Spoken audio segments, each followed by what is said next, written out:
Welcome back to Till All Are Done, the show where we aim to cover one toy from every character in the Transformers universe. We are cruising through G1's first season, and if you want to follow the series from the very beginning, check out the playlist in the description or click the card in the corner. But the best way to stay tuned for new episodes is to subscribe and see which figures I'm going to showcase next.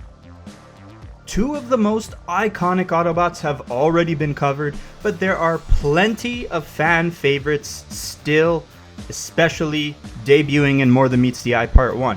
On top of Wheeljack and Bumblebee, Jazz was also introduced in the opening moments of all of Transformers fiction.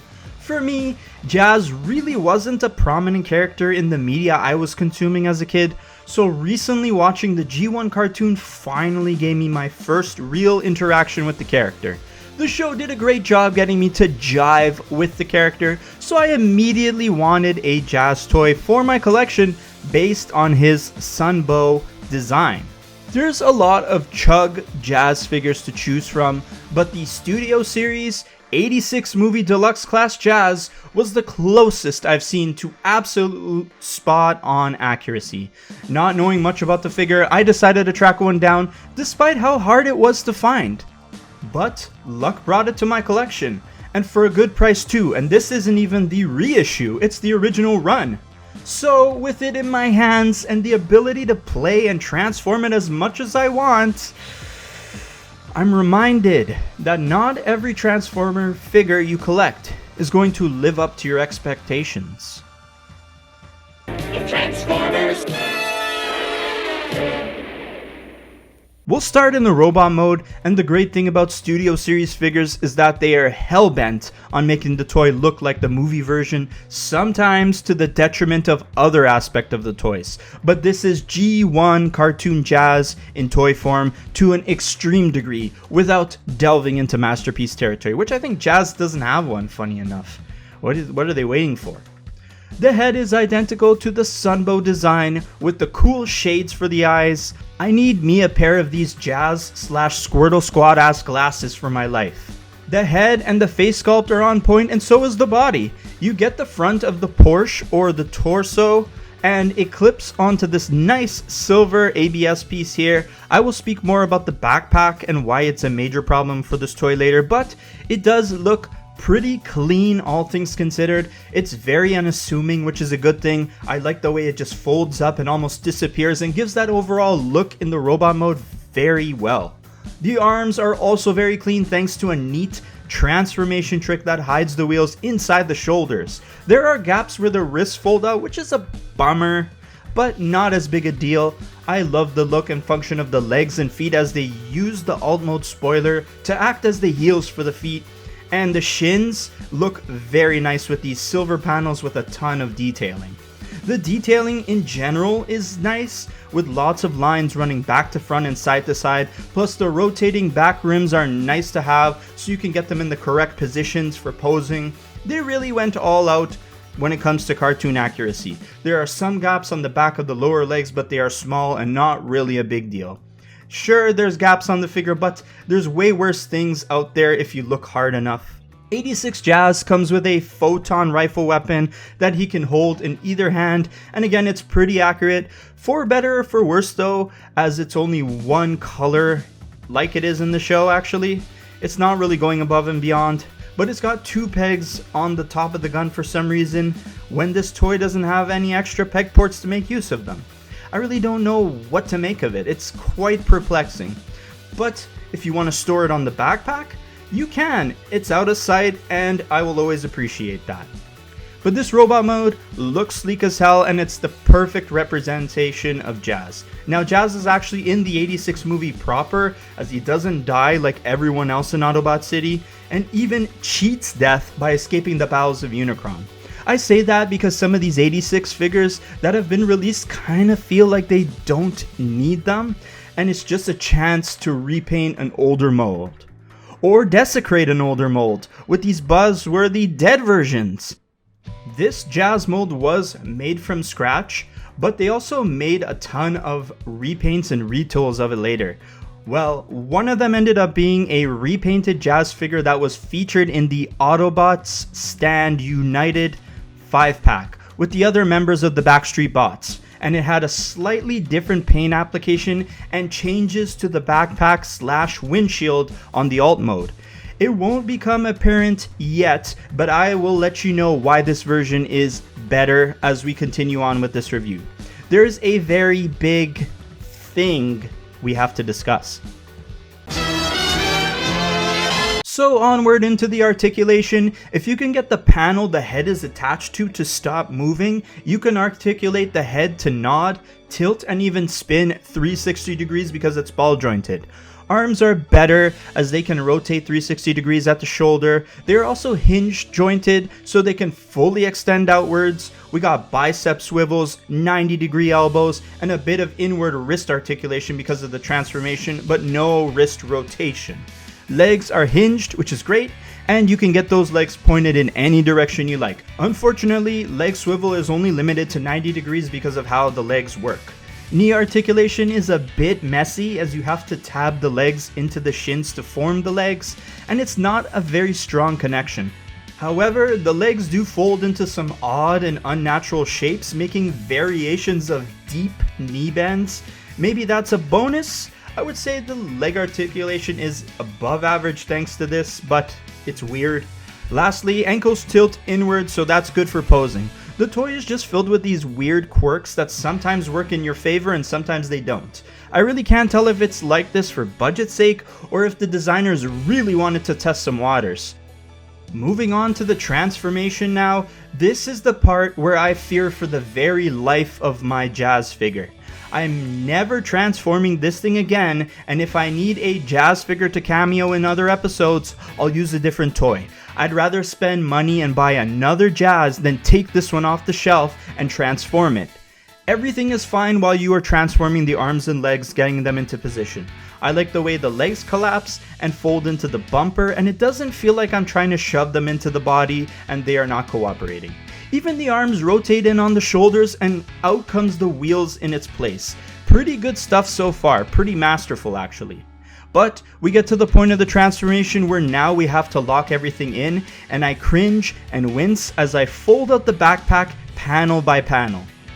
One awful choice they made was making the windshield and window assembly out of thin blue transparent plastic.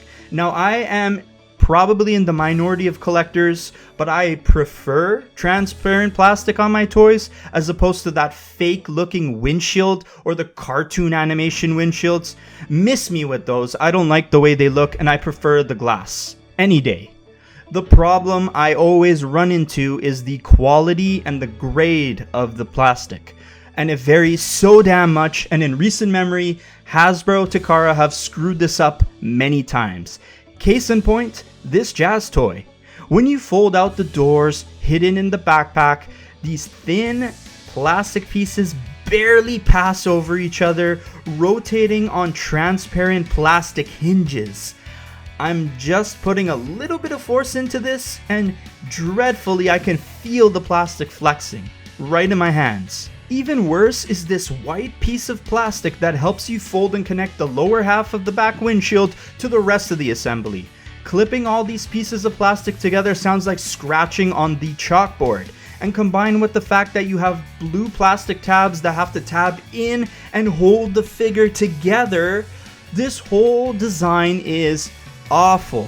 Just the avarice of this thing never ends. It's eventually going to break one day if I keep spinning the revolver chamber and transforming this.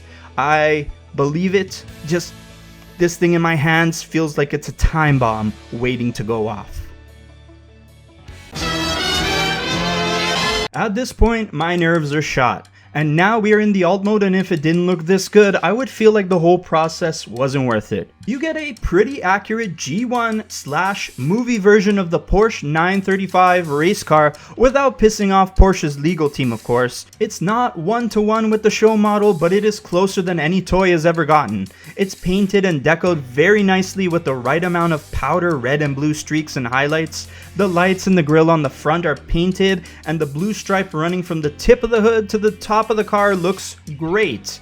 However, one thing to note is that the blue transparent plastic has been painted over, producing a slightly different hue of white than the body plastic. Plus, people have also noted eventually it will yellow if it's kept in the sun. I've had my toy for a bit now and no such thing has happened, thankfully, but it could still happen. I'm more worried about scratching the paint off, and thank God I'm never going to touch this figure again after this review. As nice as the alt mode looks, couple more nitpicks. I wish the backlights were painted as nicely as it is in the front, but at least the back looks clean with the feet folded up this way. A little bit of red paint is all I'm asking for. It would have went a long way. I also wish they put more color on the back part of the alt mode, which looks a bit plain. They added some blue and red on the toy back rims in the 5-pack version, which is starting to seem to me like the final draft of this toy. Rolling this figure around is fine, even with the wheels being on pegs instead of being pinned on, but I do notice one of the back rims on my figure is a bit loose. This little white tab doesn't lock between the two black tabs the way it does on the other side, which holds the rim from moving around as you're moving the vehicle.